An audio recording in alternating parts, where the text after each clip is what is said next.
Good morning, McClellan Scholars. It's First Chapter Fridays, and this week, in honor of Valentine's Day, I'm going to read Calendar Mysteries February Friend.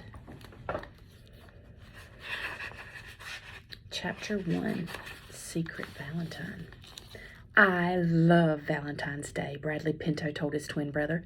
They were walking to school. Both boys had green caps pulled down over their red hair. They wore matching ski jackets. Why? Because girls send you valentines? Asked Brian. Bradley shook his head. Nope, because Mom always makes cupcakes. He was carrying a box of them. Bradley and Brian met their friends Nate Hathaway and Lucy Armstrong in front of their school. Nate had black hair like his older sister, Ruth Rose. Lucy's long blonde ponytail hung from under her fuzzy white hat. Lucy was staying with her cousin Dink's family for 1 year. Dink was best friends with Ruth Rose and the twins' brother Josh. Lucy's parents were in Arizona helping to build a school on a reservation. Nate tapped the box Bradley was holding. How many cupcakes did your mom make? He asked. He rubbed his tummy. 24, Bradley said. Is that all? Nate asked. I could eat 10 all by myself. Dream on, Lucy said. Nate had brought paper plates, napkins, and plastic forks. Lucy was carrying a bag of heart-shaped candies. Just then, a loud bell clanged. The four friends hurried into the school. A bunch of other kids were scurrying to their classrooms as well. A few parents came in carrying boxes. The janitor, Mr. Neater, was mopping up snow puddles. The kids' first-grade teacher, Mr. Vorey, waited for them outside his classroom. The rest of the class was already in the room. 2 of the kids were feeding Goldilocks, the hamster, and Yertle, the box turtle. Happy Valentine's Day, Mr. Vorey said. Please put your goodies on the counter, and everyone hang up your coats.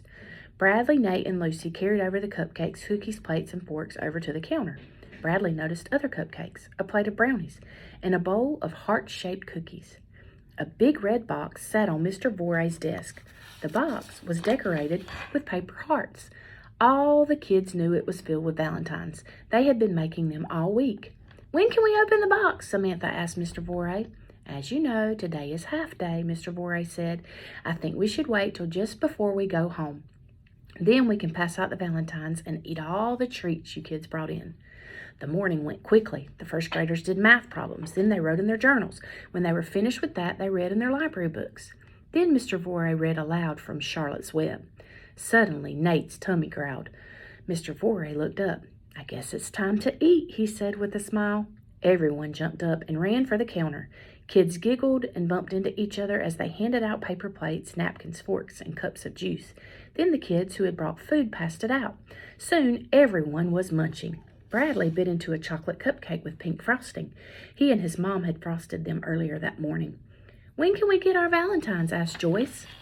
Right now, Mr. Vorey said. He pulled the lid off the red box and dumped a big pile of valentine cards on his desk. He picked Flo, Bradley, and Lucy to pass them out to the class. Hey, Mr. Vorey, here's one with no name on it, Bradley said. He held up the envelope. It was red and shaped like a heart. Mr. Vorey grinned. It's a mystery card, he said. Open it, a bunch of kids yelled. Go ahead, said Mr. Vorey. Bradley opened the envelope. He pulled out a heart-shaped card and showed the class. On the front, there was a picture of a bunny rabbit.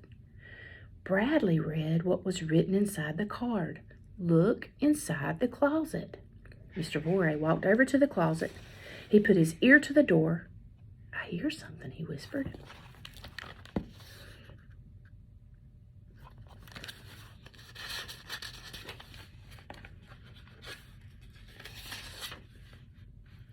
Gotta keep reading.